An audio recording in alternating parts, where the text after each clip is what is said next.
Todos aí bem-vindos à nossa aula de contabilidade básica, né, do curso de administração da UFPJM.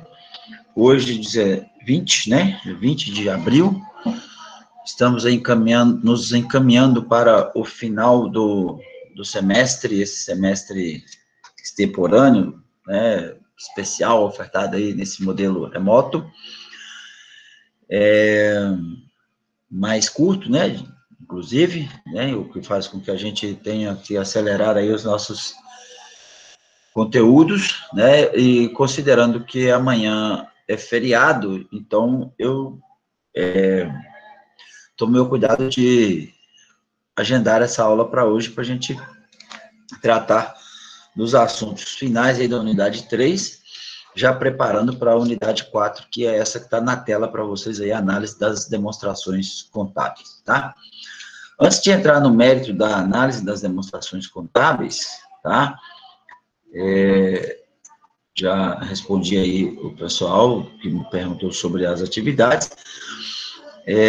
Eu vou projetar aqui para vocês o nosso ambiente virtual de aprendizagem, só para me poder esclarecer aí um fio condutor, né, do nosso dia a dia. Tá aqui, aqui, curso.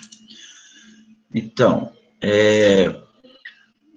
a unidade 3, né, a gente encerra a unidade 3 aí com um estudo dirigido, né, de todo o conteúdo aí que foi apresentado,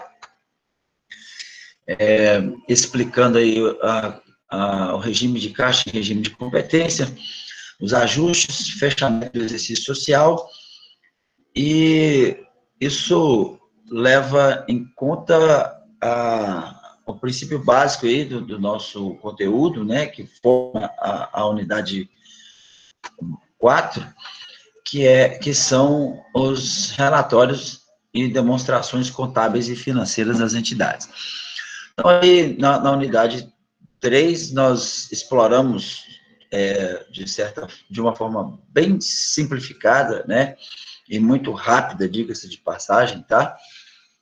A movimentação, né, das contas. Então, a gente teve acesso ali às contas patrimoniais, contas de resultado, né, pelo menos a introdução a essa compreensão do que são contas patrimoniais, que são contas de resultado, o efeito disso na elaboração das demonstrações contábeis aí, reconhecidas especialmente o balanço patrimonial e a demonstração de resultado, para que vocês tenham aí os instrumentos iniciais para uma possível análise, né? Como eu falei lá no início da nossa primeira aula ali, né, entendendo assim, o que faz a contabilidade, qual é o objetivo da contabilidade, para quem que a contabilidade trabalha, né, ou seja, quais são os usuários da contabilidade, né? Trouxe para vocês ali uma contextualização de que a contabilidade, ela faz o registro dos atos e fatos modificativos do patrimônio e, portanto, é como se a gente estivesse representando graficamente, né, a situação econômica e financeira da entidade através desses instrumentos, desses documentos aí, desses relatórios contábeis, né? Ainda trouxe como alusão, né, a questão da fotografia.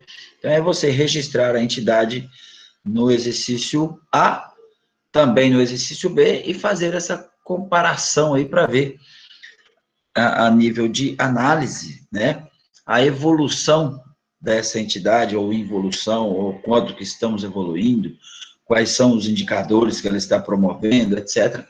Então, basicamente, nós encerramos, né, o nosso conteúdo programático fazendo essa abordagem aí dessa análise dos indicadores de rentabilidade, dos indicadores de solvência, né, dos indicadores aí de produção, dos indicadores econômicos e financeiros da organização, tá? Isso que está proposto para vocês aí, já na unidade 4, aí, conforme bloco 4 aqui, análise das informações contábeis. Exploramos análise vertical e horizontal, então nós vamos falar um pouco sobre isso. Indicadores de liquidez, de atividade, de endividamento e os índices de rentabilidade. Eu trago para vocês aqui uma apresentação do PowerPoint, né, narrada e comentada sobre esses instrumentos, tá? E para auxiliá-los, ainda faço uma videoaula, né, dividida aí em em 3 partes, né, em que a gente explica como se faz análise vertical e horizontal e se apura os indicadores de liquidez, tá? Para isso, é importante que a gente compreenda definitivamente, aí depois nós temos aí as atividades, né, de sistematização e aprendizagem, que é o último estudo dirigido que vocês fazem, com preparação para a prova, isso aqui já está tudo certinho, tá? Para que a gente consiga avançar nesse aspecto aqui, né, nós precisamos compreender, essencialmente, a estrutura do balanço patrimonial, né? Como vocês viram lá, o balanço patrimonial, ele se divide em ativo, passivo, né? E aí, infelizmente, vocês não me deixaram dar a minha última aula, mas ali no nosso, uma das coisas que a gente precisava deixar registrado é que esse ativo, né, ele se divide em ativo circulante, ativo não circulante, e da mesma forma o passivo também se divide em passivo circulante e não circulante. Mas esse material, ele está apresentado para vocês aí, tá? Então, apresentado e comentado, inclusive, então, vocês não terão prejuízo disso, não, tá? A gente pode, inclusive, vamos falar bastante aqui de algumas dessas questões hoje, né? Então, de certa forma, vocês não vão perder nada do conteúdo essencial para análise das demonstrações contábeis, tá? Antes de falar da análise das demonstrações contábeis, eu queria tratar com vocês aqui dos conteúdos aí, né, que foram apresentados, o estudo dirigido, né, que vocês enviaram para mim. Então, esse estudo dirigido, eu apresentei lá para vocês, está disponível lá, uma resolução, tá? Das questões práticas do estudo dirigido. Então, eu vou apresentar para vocês aqui, para vocês terem uma ideia de como é que é. Eu não vou resolver aqui em sala, mas... Por quê? Porque já está resolvido, tudo explicadinho, tá? Então, eu só quero que vocês resgatem esse arquivo lá. Então, está aqui, ó. Principalmente as questões mais complexas, né? Então, a questão 7.1, por exemplo, do estudo dirigido, cadê? Deixa eu dar uma olhada aqui. Essa aqui de múltipla escolha, ok, então, acredito que vocês não tenham encontrado dificuldade nenhuma na realização das questões de múltipla escolha. Mas a questão 7, ela pede para vocês fazerem analise as demonstrações da comercial V75 MBT limitada para responder as questões 7.1 a 7.4, né? Então, e ainda peço para que vocês deixem os cálculos. Alguns dos trabalhos que eu recebi não tem cálculo, tá? Então, muita atenção a isso. Eu acho que vocês não se atentaram ao enunciado como um todo. Percebam que aqui eu apresento para vocês um balanço patrimonial comercial e uma demonstração de resultado. Então, eu imagino que para muitos esse é o primeiro contato com esse instrumento, né? Balanço patrimonial. Então, essa estrutura do balanço patrimonial aqui, ó, percebam que ele é uma estrutura horizontal, né? Diferente daquela estrutura que eu apresentei anteriormente do T, né? Do grande T, ou Tzão. Então, aqui eu faço totalizo o ativo e totalizo o passivo mais patrimônio líquido, mas o que é importante vocês verificarem aqui são essas colunas, né, que indicam os exercícios. Então, na coluna A, vamos chamar assim, né, eu tenho o exercício 2015, na coluna B, o exercício 2016. E aí eu consigo fazer o quê? Uma verificação, né, uma análise. Aqui já dá para me ter uma ideia, né, do fim desse instrumento. De fazer uma análise, por exemplo, que as disponibilidades, o que são disponibilidades? Aqueles valores que estão disponíveis, né? Caixa, banco, aplicações financeiras de curtíssimo prazo. Então, esses valores aqui, ó, eles evoluíram de 2.000 para 4.000. Então, houve uma evolução de 100%, né? Vamos pensar assim. Enquanto que estoques, houve uma redução de 6.500 para 4.000. Clientes, aumentou de 25 para 42, enfim. Então, essa é a primeira análise que eu quero que vocês façam aí, tá? E principalmente de compreender, né, como é que se estrutura um balanço patrimonial, tá? Considerando as partes do ativo e as partes do passivo mais patrimônio líquido, que aqui a gente já conhece. Até empréstimo de longo prazo, nós temos o que chamamos de passivo, né? Passivo circulante, passivo não circulante.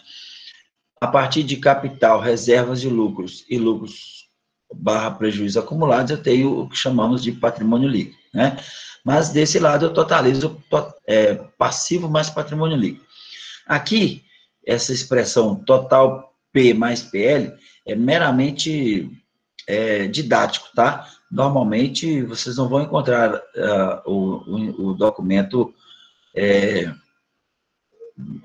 impresso dessa forma, né? É total do passivo, tá? Por quê? Porque o passivo, ele representa as obrigações mais patrimônio líquido, né? Então, em matéria de literatura e até mesmo de documentos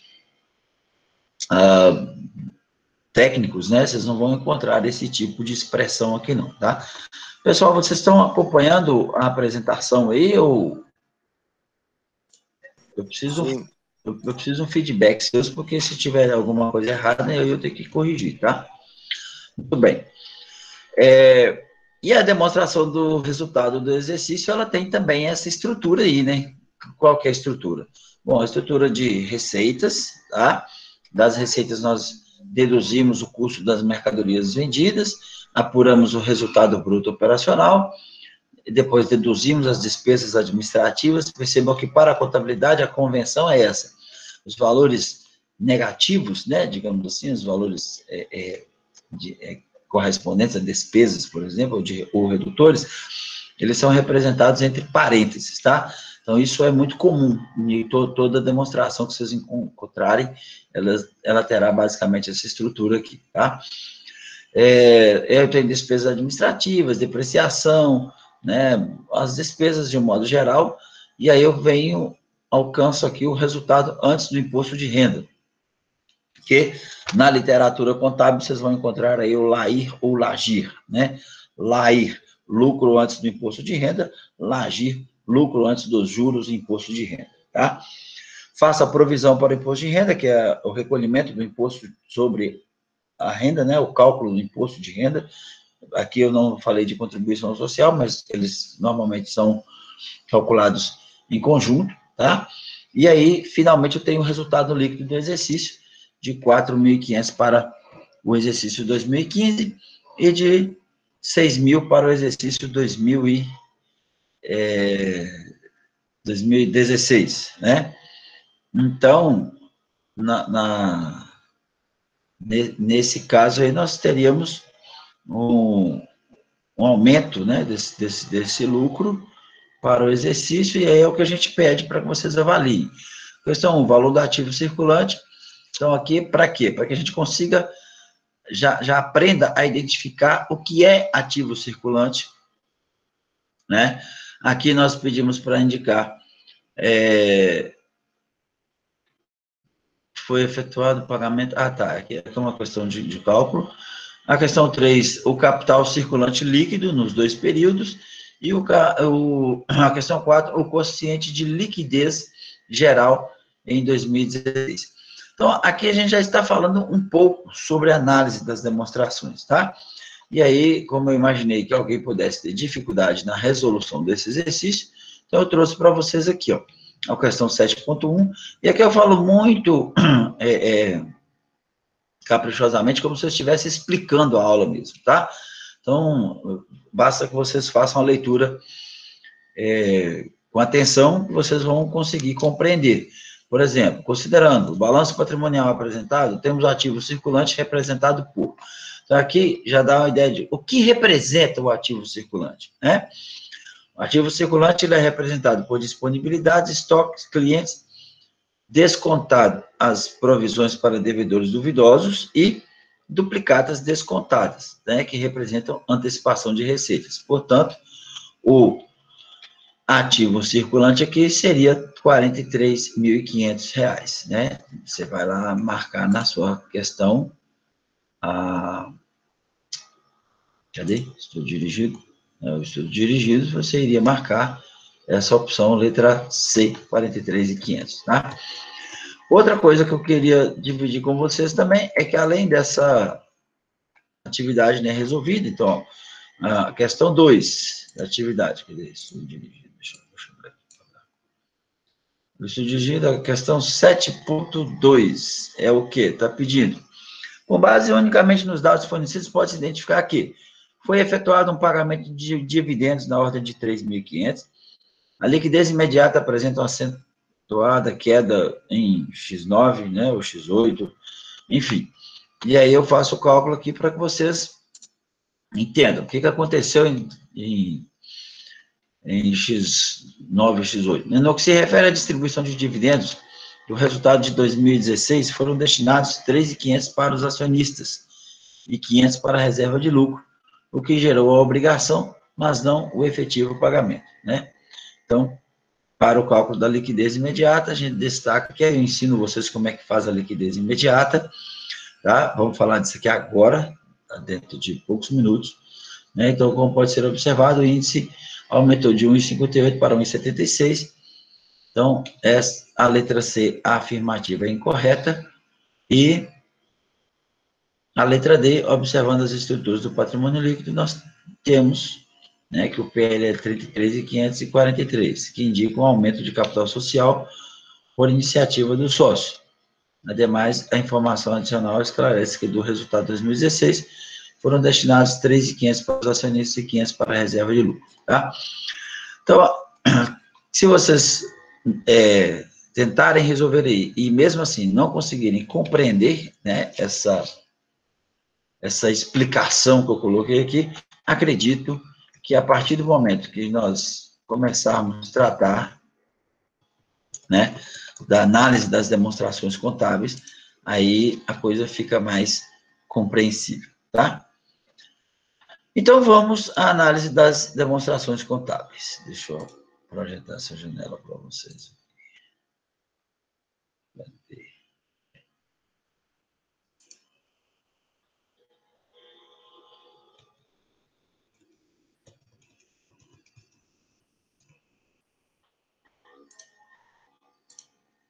Muito bem. Então, para a unidade 4, nós reservamos aí a análise das demonstrações contábeis, né? O que nós pretendemos analisar aqui, na verdade, com esse conteúdo, tá? É claro que a análise das demonstrações contábeis por si só é uma disciplina do curso de ciências contábeis, em alguns casos é uma disciplina de pós-graduação, né?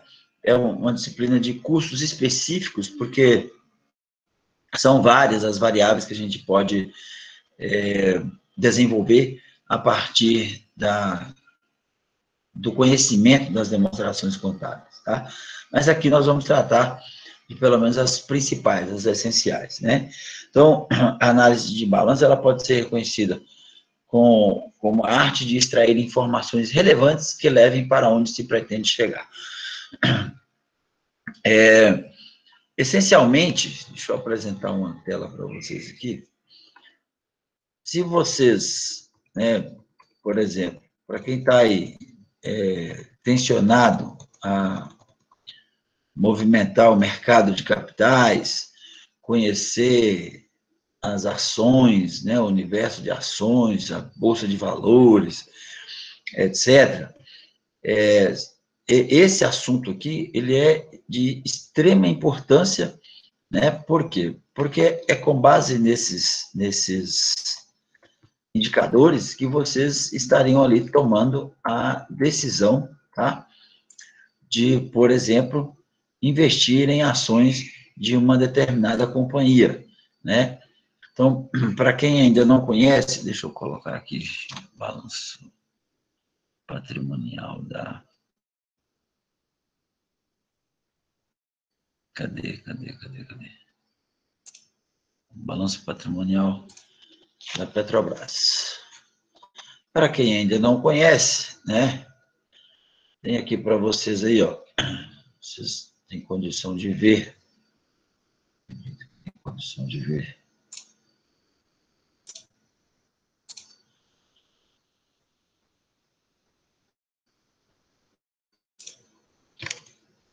Estão visualizando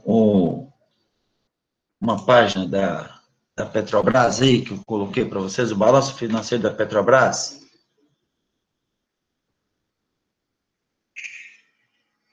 Sim, gente.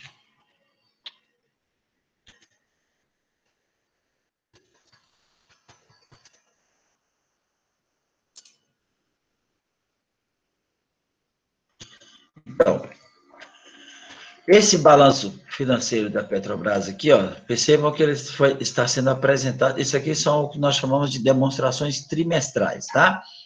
Então, esse atualizadíssimo, né, de hoje, 20 de abril, tem aqui o quarto trimestre de 2020, né, o último exercício, por assim dizer, da Petrobras, em que apresenta lá o ativo total, né, passivo total, patrimônio líquido, aqui uma evolução, né, então a gente começa a visualizar como é que se comporta o ativo circulante em relação ao ativo total, o ativo não circulante em relação ao ativo total, a mesma coisa.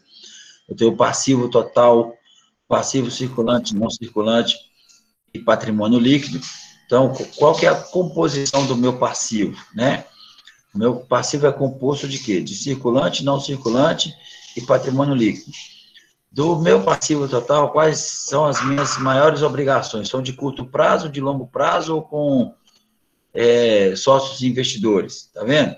Então, são as leituras que a gente começa a ter, e aí eu estou dizendo isso, por quê? Porque se você vai investir numa companhia, né, você se preocupa com o histórico dessa companhia. Lembra que eu falei lá no início, né, que é a questão da como é que uma entidade se retrata, né, como é que você se posiciona econômica e financeiramente. Então, a demonstração contábil, né, o balanço patrimonial, e a DRE é quem vai dar ali o tom de como é que essa entidade se comporta. E aí começam a surgir várias análises, está vendo aqui, ó, o resultado trimestral da entidade, né, desde o primeiro trimestre de 2018 até o quarto trimestre de 2020, a gente consegue fazer uma avaliação, tá, do comportamento das receitas, né, do comportamento das despesas, do comportamento do lucro. Percebam que aqui no primeiro trimestre de 2020,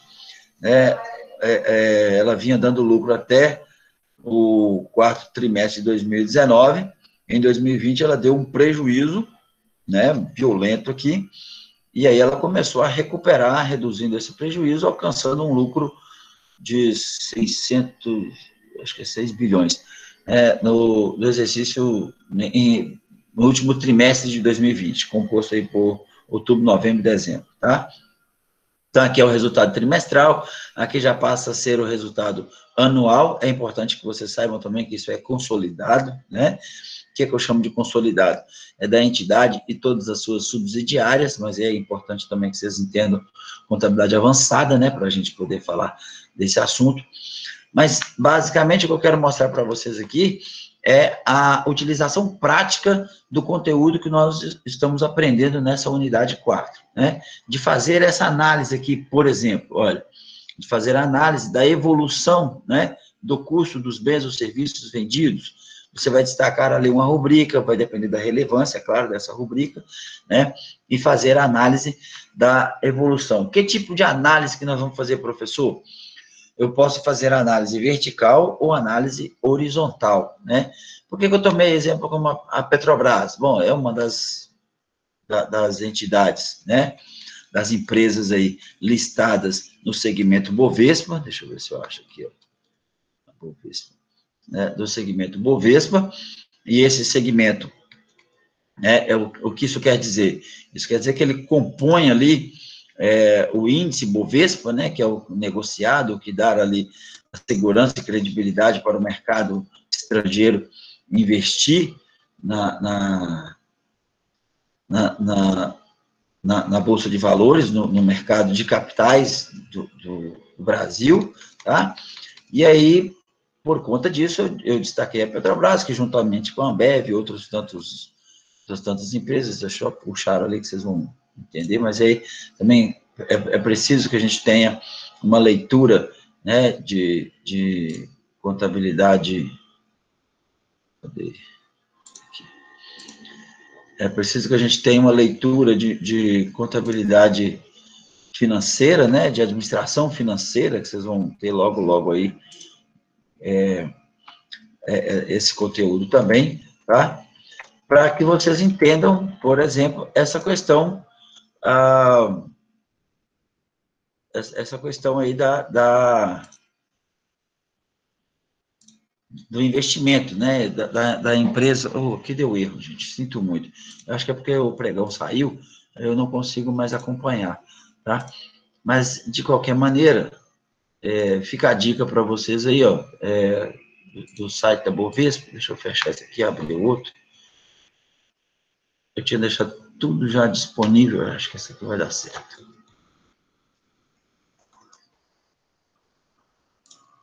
Apresentar. É esse aqui, muito bem. Estão conseguindo visualizar aí, pessoal? Apareceu para vocês aí o resultado consolidado da Petrobras? Apareceu?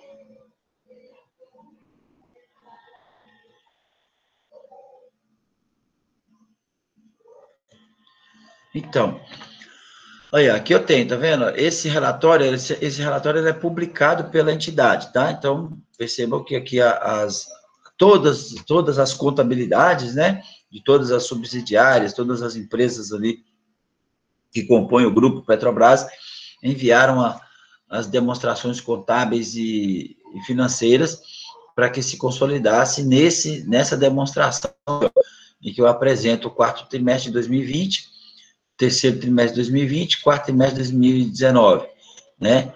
E o exercício 2020 e 2019. O que eu quero destacar aqui com vocês?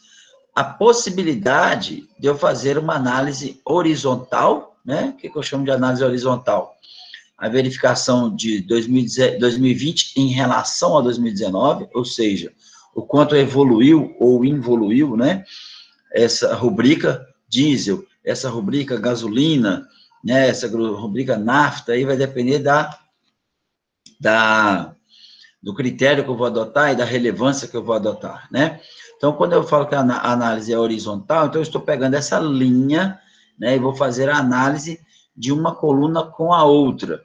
Quando eu falo da análise vertical, eu poderia estar verificando, por exemplo, né, qual que é a participação do derivado diesel no total de derivados aqui de 2019, 185.063, eu vou pegar 90.770, dividir por 185.063, ou seja, sempre divide o menor pelo maior, né?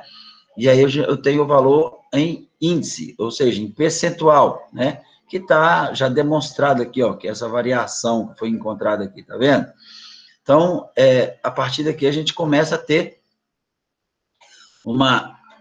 um entendimento de como é que é feito esse trabalho, né? E qual que é a importância disso.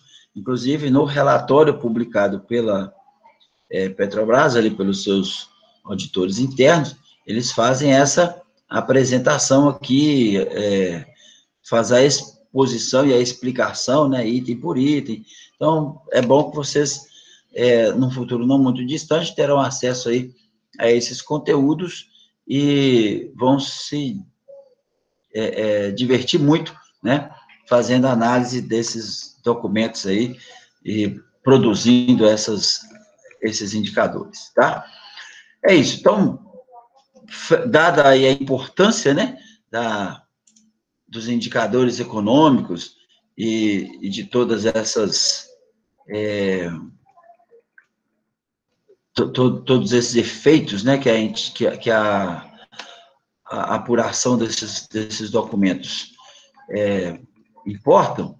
Então, resta-nos entender como é que é feito isso, né? Para que é feito isso? Quais são os aspectos disso, tá?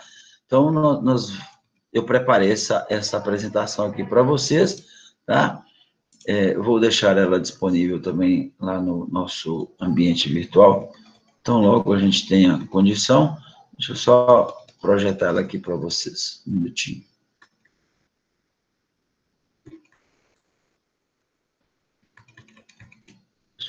Cadê o texto? Cadê? Aqui. Bom. Então, aqui a gente fala, né, desses aspectos gerais aí da análise das demonstrações contábeis, que ela depende essencialmente das demonstrações contábeis. Então, a gente precisa compreender o que são as demonstrações contábeis, né? Quais são os instrumentos que nós vamos avaliar aqui.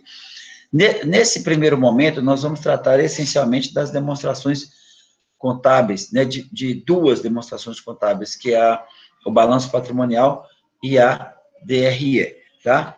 É claro que quando falamos de análise das demonstrações, como eu disse anteriormente, estamos falando de um universo da contabilidade aqui, que ele é muito específico, né, criterioso, inclusive, e aí demanda uma carga horária muito maior para a gente poder falar dessa riqueza de detalhes que se compreende as demonstrações elaboradas pela contabilidade.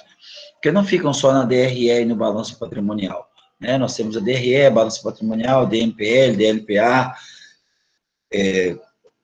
ou seja, nós temos o balanço patrimonial, demonstração de resultados do exercício, né, que eu estava falando por sigla, né, então é bom que a gente deixe claro o que são.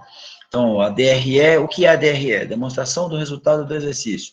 DMPL, demonstração das mutações do patrimônio líquido, né, DLPA, demonstração dos lucros e prejuízos acumulados. DFC, demonstração dos fluxos de caixa. Que substituiu a DOAR, que é a demonstração das origens e aplicações de recursos, né? As notas explicativas do balanço. Então, tudo isso compõe demonstração do valor adicionado. Então, à medida que a contabilidade gerencial vai avançando e vai tendo necessidade, né, de fornecer informações aos seus acionistas, aos seus investidores, às pessoas ligadas, né, investidores, financiadores, né, agências de fomento, como instituições financeiras, enfim, e até o próprio fisco, né, então vai surgindo a necessidade de se elaborar mais demonstrações, tá? Mas, como eu falei para vocês, né, essencialmente vamos tomar como princípio os instrumentos básicos, que são o quê? Balanço patrimonial e DRE, tá? Se vocês tiverem acesso a qualquer edital público, né, um exemplo, a micro e pequena empresa do seu João, que trabalha ali, é uma papelaria, e essa papelaria, de repente, participa de um processo de licitação para fornecer material escolar para as escolas do município de Teoflotone, ou para parte das escolas do município de Teoflotone. Bom, por ser um processo licitatório, né, ele vai participar ali de um pregão eletrônico, muito provavelmente, o edital, né, desse pregão eletrônico, dentre os diversos critérios de seleção das pessoas jurídicas envolvidas nesse processo, um desses critérios é exatamente a capacidade de solvência, né, da entidade que está oferecendo o serviço para o município, ou seja, ela tem que ser capaz de cumprir com a obrigação assumida com o município. E como é que a gente consegue contextualizar isso? O próprio edital de seleção ali, né, de licitação, ele já solicita, né, está impresso ali, ou melhor, está expresso no edital, que a entidade deve apresentar os seus índices de liquidez, né? o índice de liquidez corrente, índice de liquidez seca, índice de liquidez geral. Para quê? Para que demonstre capacidade de pagamento, para que demonstre segurança financeira, para que demonstre segurança econômica, né? Então, com base nesse aspecto que nós insistimos na apresentação desse conteúdo, tá? Como eu falei para vocês, são várias as possibilidades. Nós temos indicadores de rentabilidade, indicadores de liquidez, indicadores de solvabilidade, né, ou seja, capacidade de pagamento, tá? Mas aí, mais para frente, nós vamos apresentar pelo menos os principais, tá? Os índices, eles constituem o procedimento de análise mais empregado e servem de medida para diversos aspectos econômicos e financeiros das companhias. A análise das demonstrações financeiras pode ser dividida em análise da situação financeira, né, e análise da situação econômica. Desculpa, eu passei rápido aqui, mas análise da situação financeira e análise da situação econômica. Qual que é a diferença entre a análise da situação financeira e a análise da situação econômica? Nós vamos perceber isso aqui, tá? Os principais demonstrativos contábeis utilizados nas análises são o balanço patrimonial, como eu falei. Por quê? Porque ele vai te dar o que é reconhecido como a situação financeira da organização, né? E a DRE, que é a demonstração do resultado do exercício, que apresenta a situação econômica, mas não devem estar limitados a um único exercício social. Então, olha só, vejam que eu tentei contextualizar para vocês aqui com o balanço patrimonial da IADRE, da Petrobras, né? E ali a gente já tratava de vários exercícios, né? Pelo menos 2, né? Pelo menos 2 anos. Então, 2019, 2020. Para quê? Para que você consiga fazer uma comparação, né? Para que você tenha a condição de fazer essa verificação da evolução de determinado índice em relação ao exercício A ou B.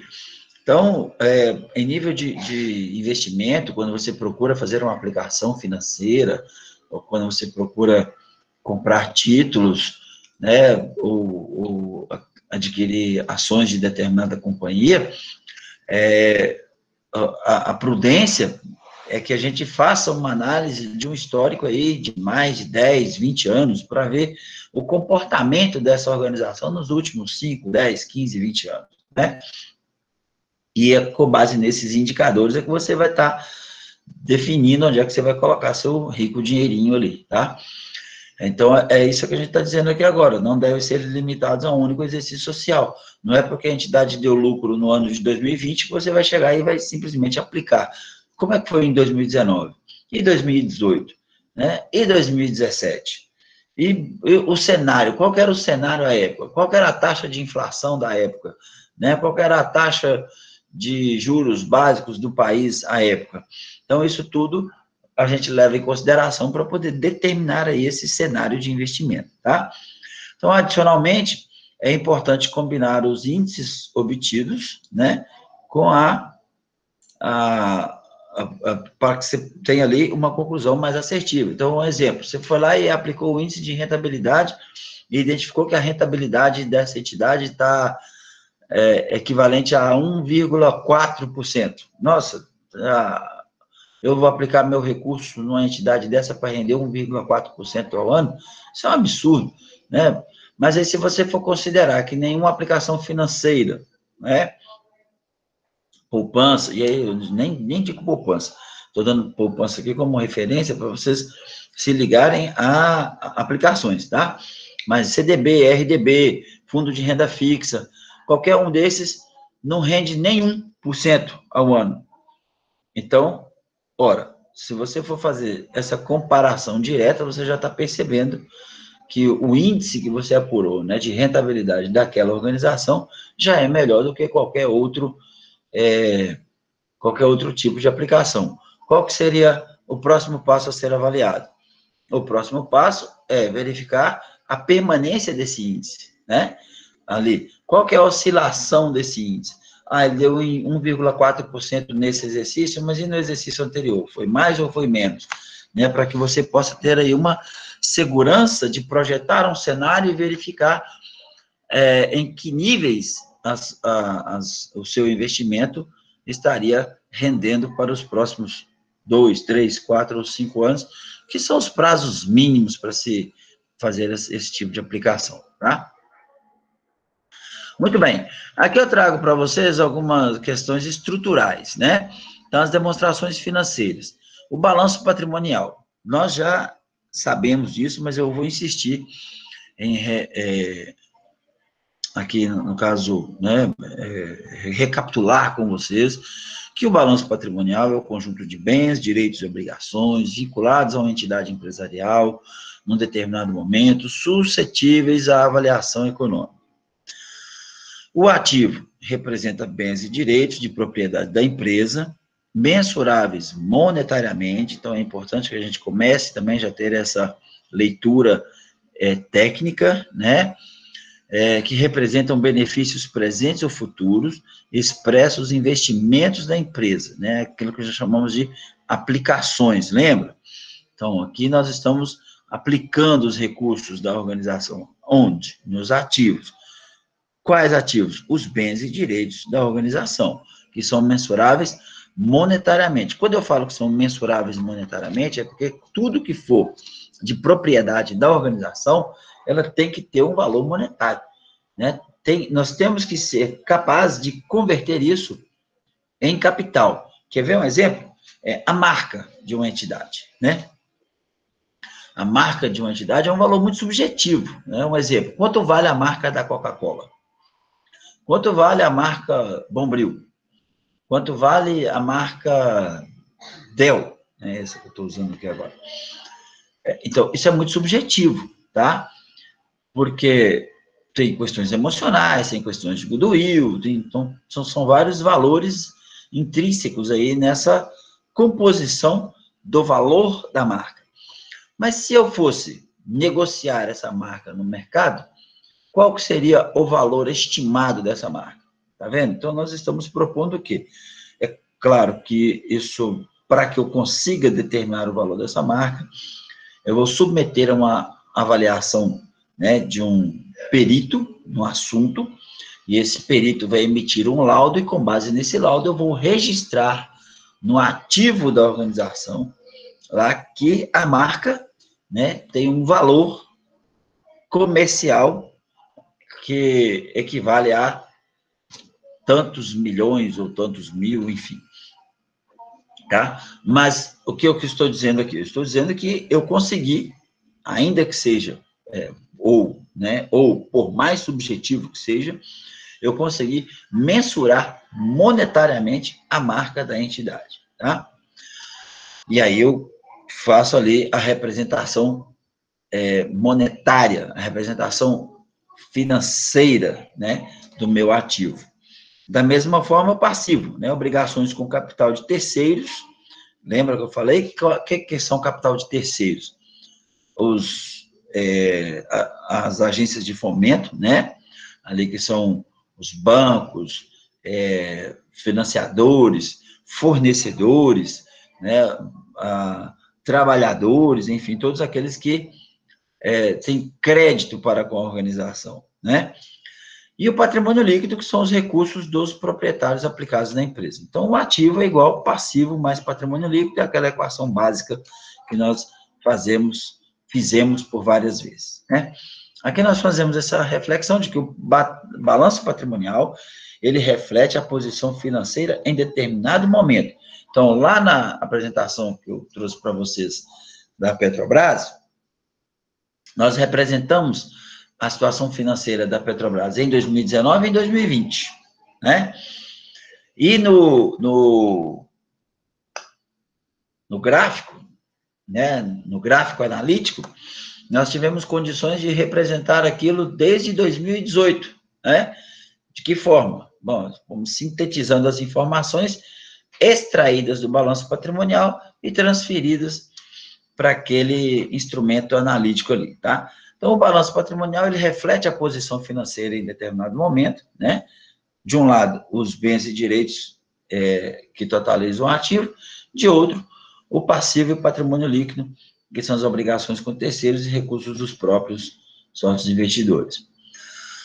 Detalhando aí o nosso balanço patrimonial, aquilo que eu falei, né? O balanço patrimonial, até onde a gente conhece, ele é representado por ativo e passivo, né? O que nós não sabíamos ainda é que esse ativo, ele se divide em ativo circulante e ativo não circulante. E o passivo, da mesma forma, se divide em passivo circulante e passivo não circulante, mais patrimônio líquido. O que é importante entender é que para a determinação do que é ativo circulante ou passivo circulante, né, o que vai determinar essa classificação aí é exatamente o grau de liquidez, né, no caso do ativo, o grau de liquidez decrescente, tá? E o grau de obrigação. Então, veja bem, aquilo que eu chamo de liquidez rápida, né, eu vou tratar como ativo circulante. Aquilo que eu chamo de liquidez lenta, eu chamo de não circulante. Como assim, professor? Bom, existe uma convenção, né, de que na contabilidade, o que compõe o ativo circulante é tudo aquilo que eu vou conseguir realizar, tá, no prazo de até o final do exercício subsequente. Então, exemplo, estamos em abril de 2021, né? O que é ativo circulante? Tudo aquilo, todos os bens e direitos da organização que eu consigo realizar até 31 de dezembro de 2022. Compreenderam? Quer dizer, isso é o meu ativo circulante. Então, se eu tenho contas a receber, né, duplicatas a receber, notas promissórias a receber, todas esses direitos, né, registrados até 31 de dezembro de 2022, estarão ali classificados no meu ativo circulante. Exemplo típico disso faço uma venda de um eletrodoméstico em 48 meses. Bom, 48 meses são 4 anos, né? Mas se isso aconteceu agora em abril de 2020, então eu tenho abril, maio, junho, julho, agosto, setembro, outubro, novembro, dezembro, 9 meses, né? 9 meses do ano de 2021, mais 12 do ano de 2022, então eu terei 21 meses, né? 21 meses, ou 21 das prestações serão lançadas no meu contas a receber do ativo circulante, e o restante será lançado num contas a receber do ativo não circulante. E aí você já começa a entender também por que na maioria dos planos de contas e na maioria dos balanços patrimoniais é possível encontrar a mesma rubrica, né, por mais vezes. Por quê? Justamente por conta disso, porque ela atende a esse princípio, né, do princípio da liquidez, ali, o princípio do que é circulante e do que não é circulante. O mesmo se aplica para o passivo circulante, é claro que inversamente proporcional, considerando aí que tratamos no passivo nós tratamos de uma obrigação e não de um direito, né? Então, o nosso balanço patrimonial de curto prazo, ele fica basicamente assim, né? Vocês vão encontrar aí na maioria dos instrumentos apresentados pelas organizações, que o ativo circulante financeiro, né? E estamos falando de ativo circulante, tá, gente? Então, o ativo circulante financeiro, ele é compreendido por caixa e bancos e aplicações financeiras. E o ativo circulante operacional, duplicadas a receber, estoques, adiantamentos e despesas do exercício seguinte. Lembrando que esse duplicadas a receber aqui, por exemplo, são os valores registrados até o final do exercício subsequente, tá? Por outro lado, passivo circulante financeiro são os empréstimos bancários, financiamentos, duplicatas descontadas, dividendos, né? Quando eu tenho a obrigação de pagar dividendos para os meus sócios, investidores, e o passivo circulante operacional são fornecedores, salários e encargos, impostos e taxas, adiantamento de clientes, enfim, tá?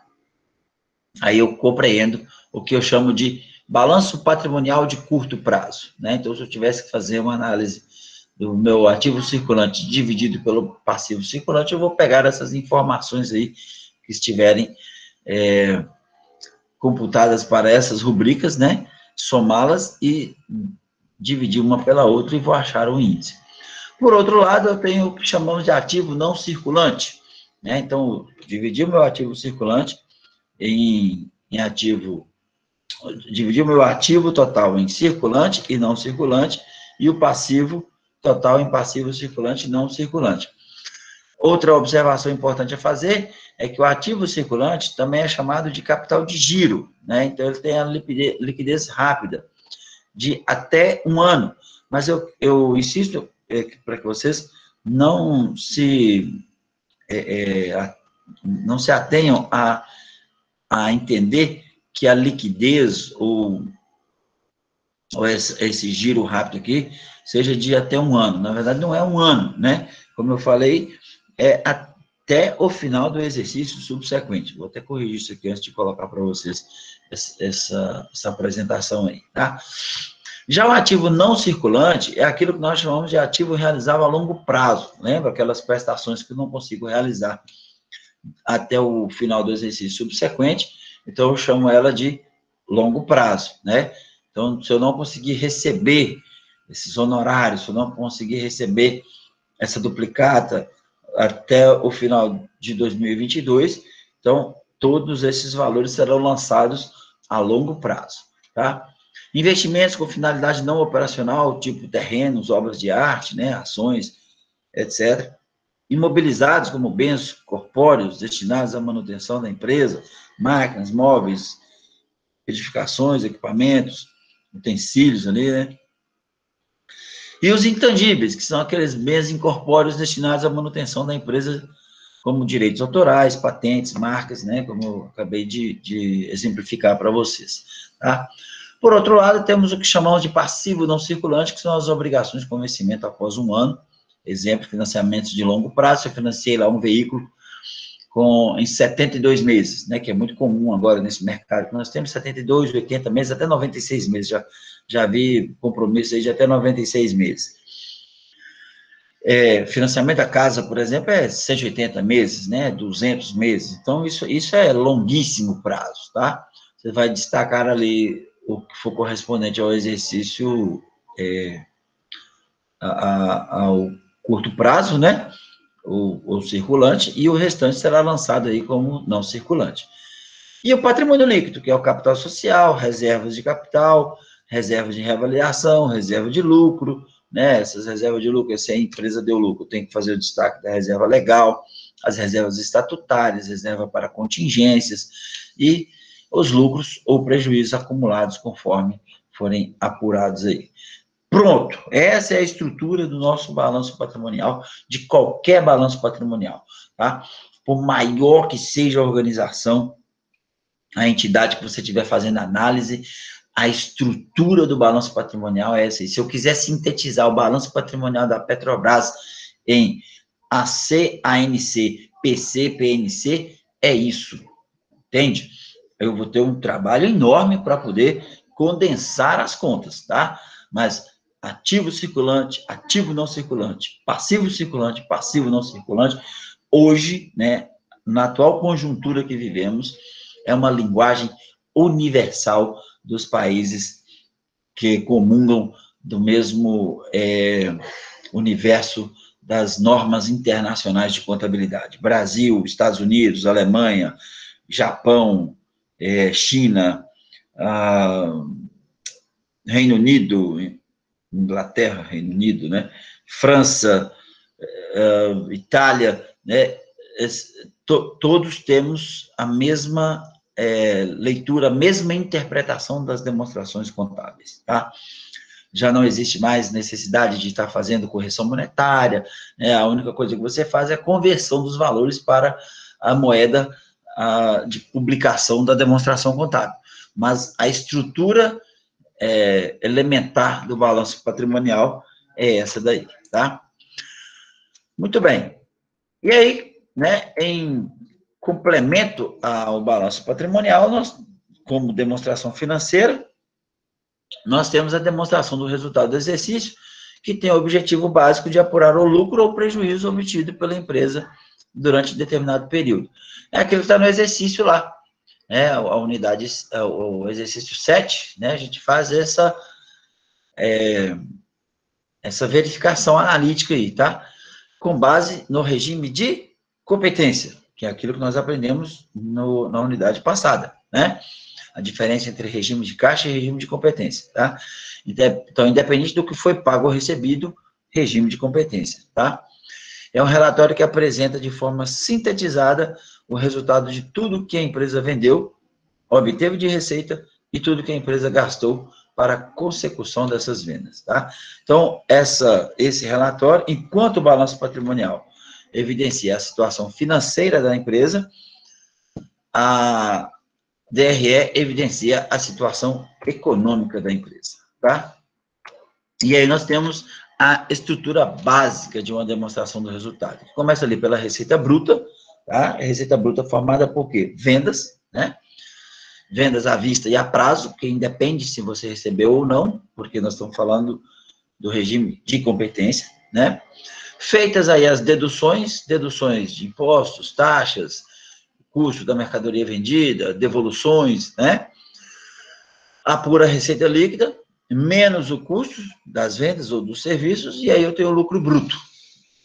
Esse lucro bruto é oferecido aí para que a gente consiga deduzir as despesas operacionais, né, administrativas, etc.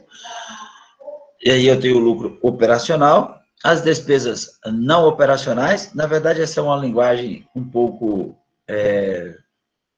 comprometida, porque muito da literatura contábil que vocês forem pesquisar, vocês vão encontrar que não existe mais essa despesa não operacional, né? Se você for tratar do dinheiro como capital, né? Entender que toda organização é uma fonte só, ou seja, é uma nota só, né?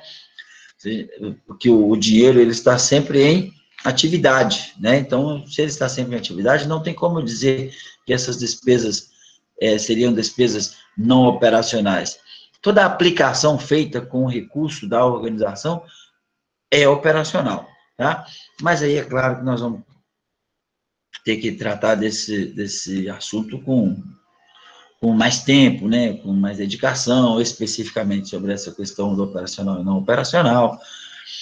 No curso de contabilidade, a gente fala muito isso lá em contabilidade intermediária, contabilidade avançada também, né, já preparando ali para análise para a administração financeira, né, porque a administração financeira e o mercado de capitais, ele entende que tudo da organização é capital, né, então, nesse aspecto, se você for entender que tudo da organização representa capital, então, tecnicamente, nós não teríamos que falar sobre despesas não operacionais.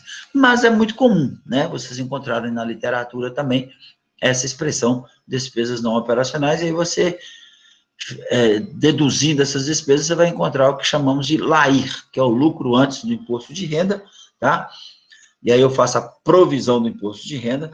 Em alguns instrumentos, vocês vão encontrar o LAGIR, por quê? Porque não só a gente não faz não é só a provisão do imposto de renda, mas também dos juros, né, que são pagos aí, juros sobre capital próprio para as organizações e os investidores.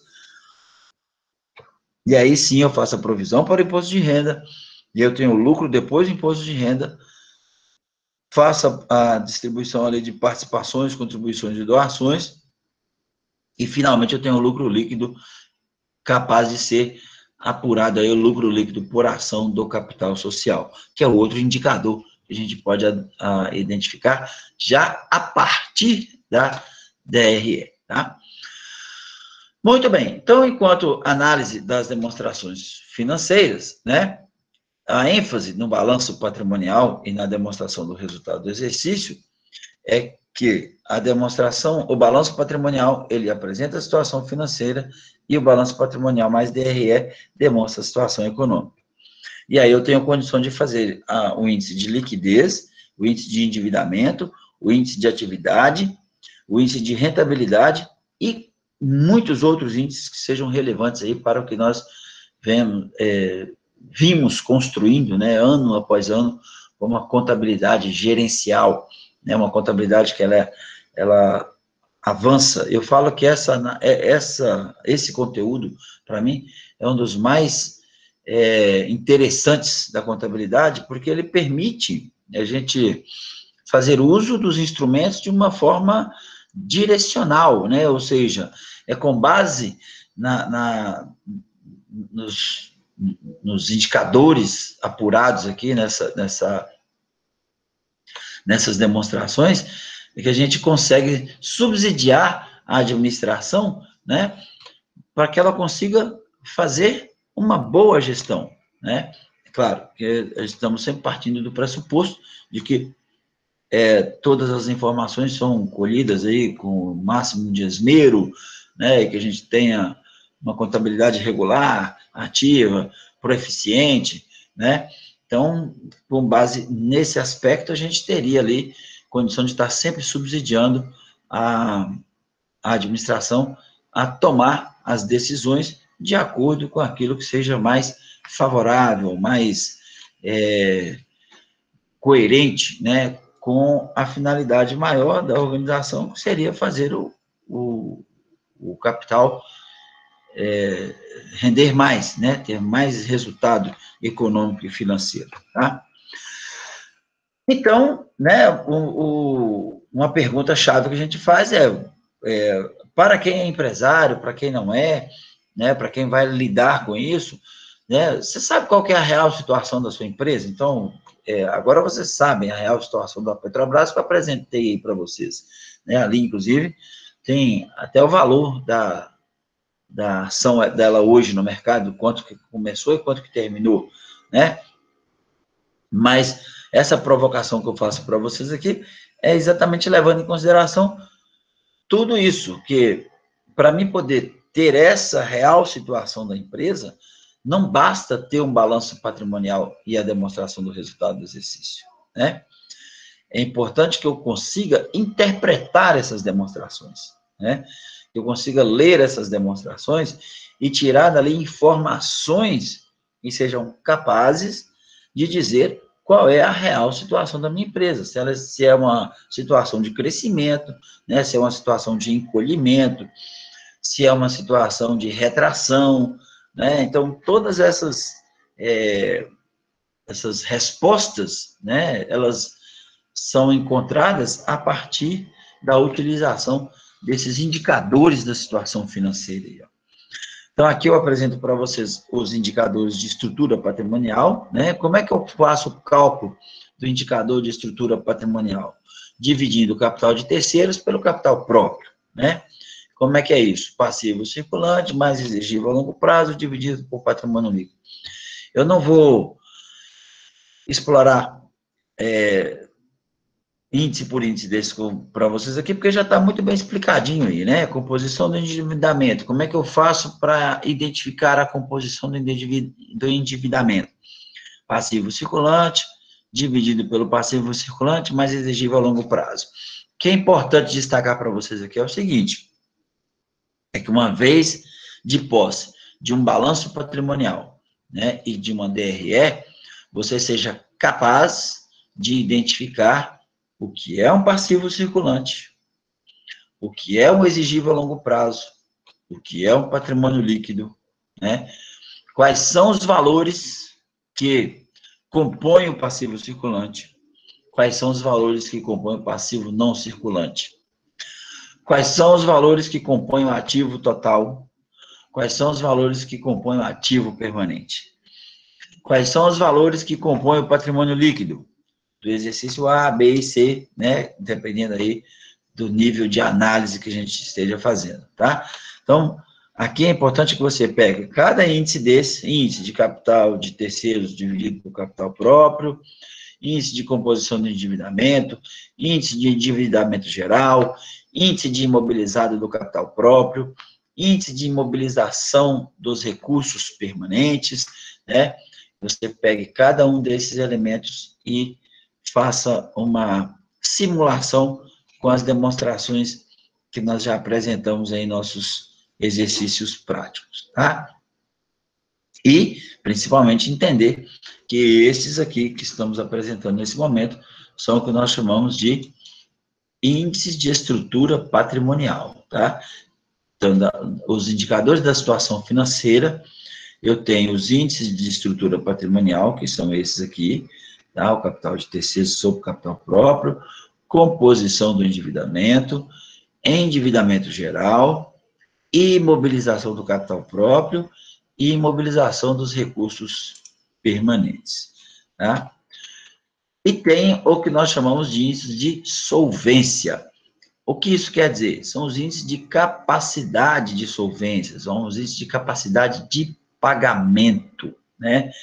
É a capacidade de liquidez, a capacidade que eu tenho de liquidar minhas obrigações, né? Como é que eu faço para apurar, por exemplo, a minha liquidez geral? Eu vou somar meu ativo circulante mais o ativo não circulante, aqui compreendido como realizável a longo prazo, e dividir pelo passivo circulante mais passivo não circulante, compreendido aí exigível a longo prazo, tá? Isso é o que nós chamamos de liquidez geral. A liquidez corrente, né? Bom, como o próprio nome já está dizendo, se é corrente, é dentro do exercício, né? Dentro daquilo que nós conseguimos compreender como circulante, tá certo? Então, eu vou pegar, se é corrente, eu vou pegar apenas o ativo circulante e dividir pelo passivo circulante, né?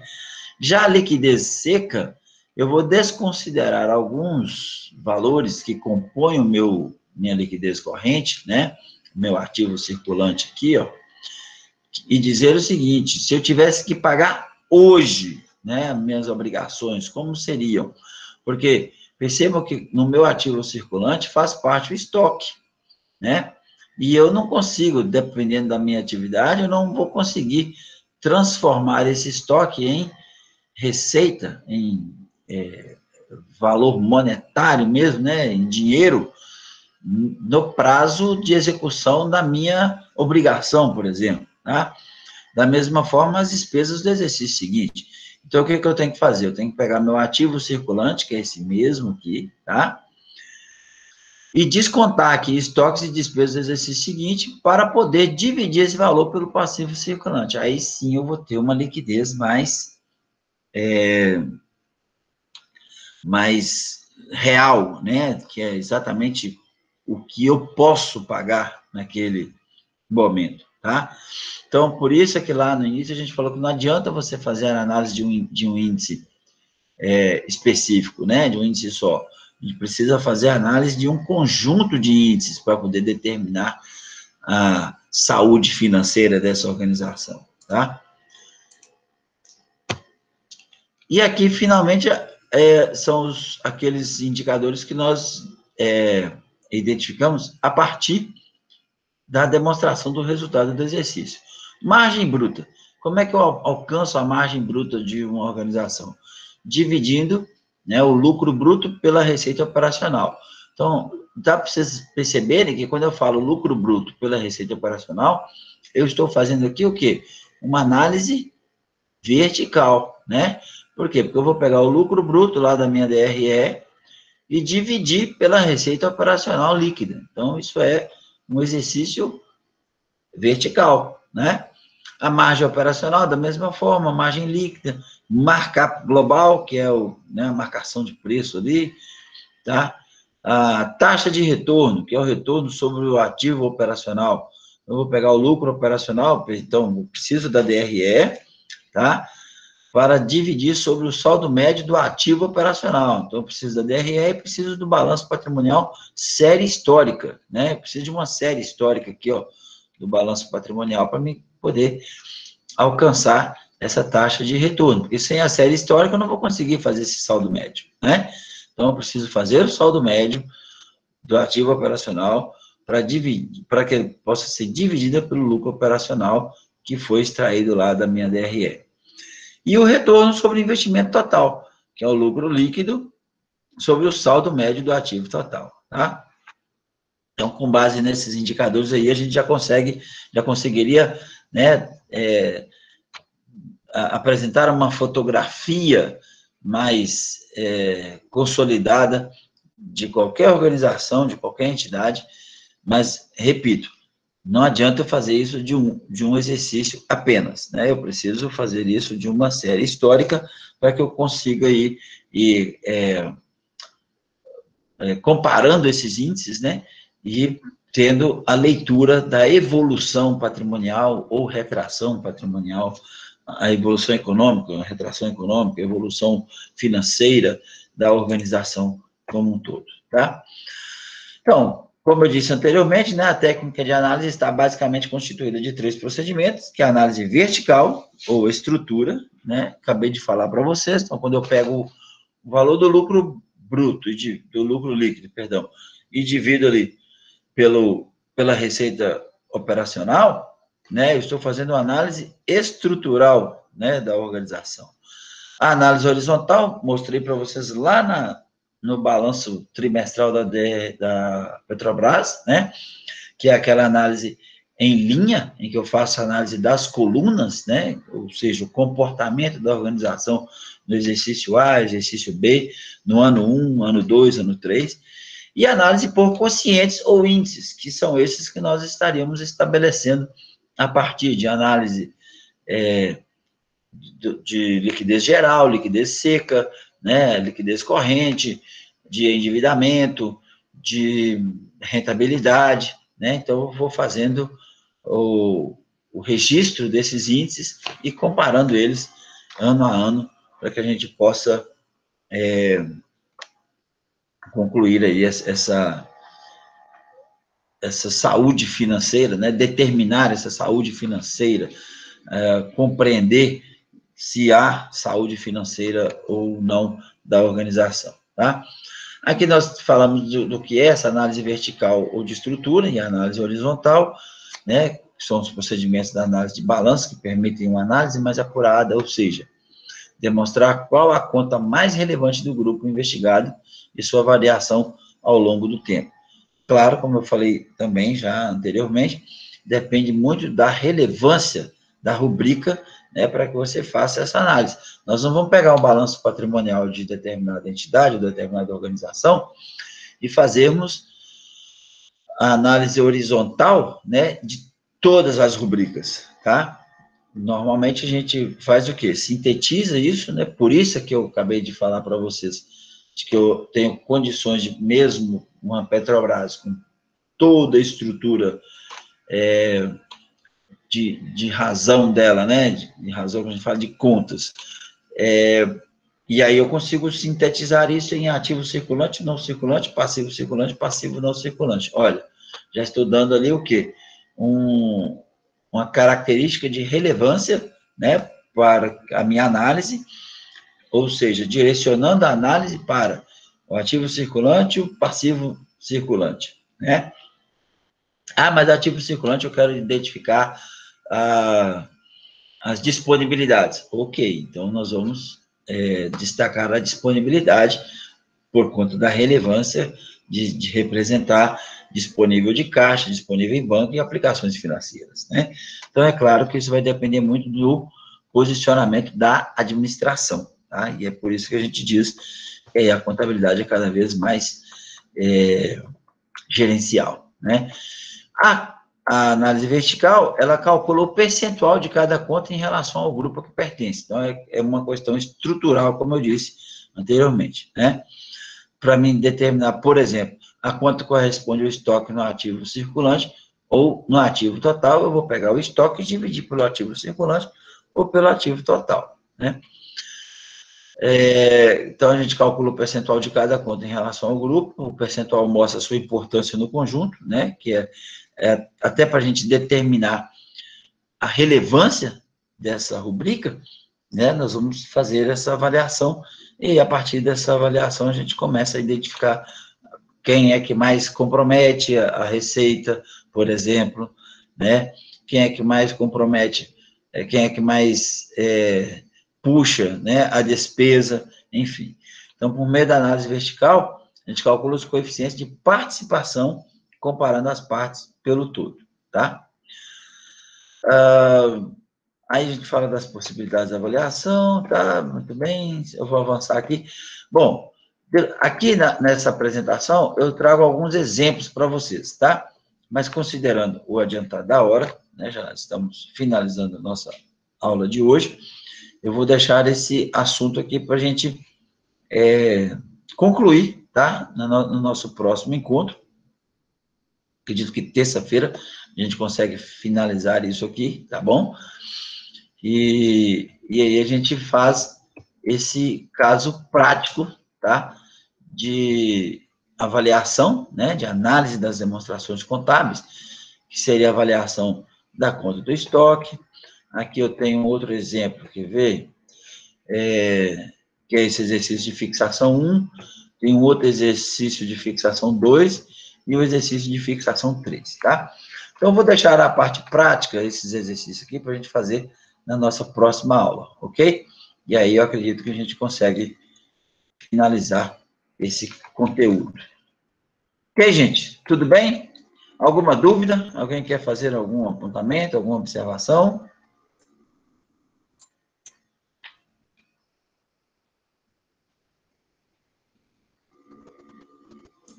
Bom, então, nesse caso, você consegue...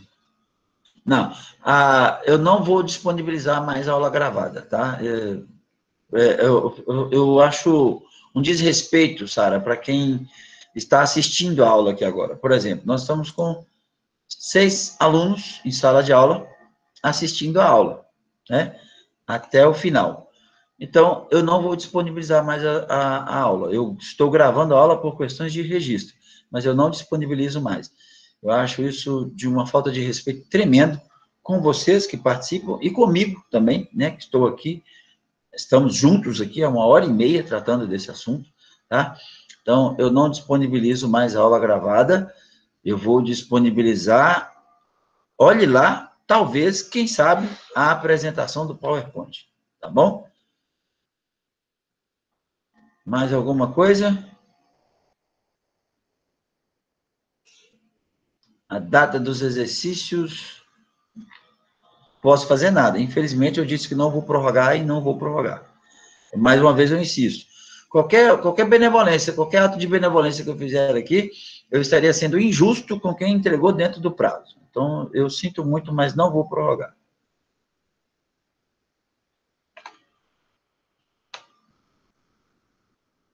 Pois é, vamos revisar antes da prova. Na terça-feira, nós vamos fazer uma revisão, né, da nossa... fazer o exercício aí como revisão do nosso conteúdo, tá?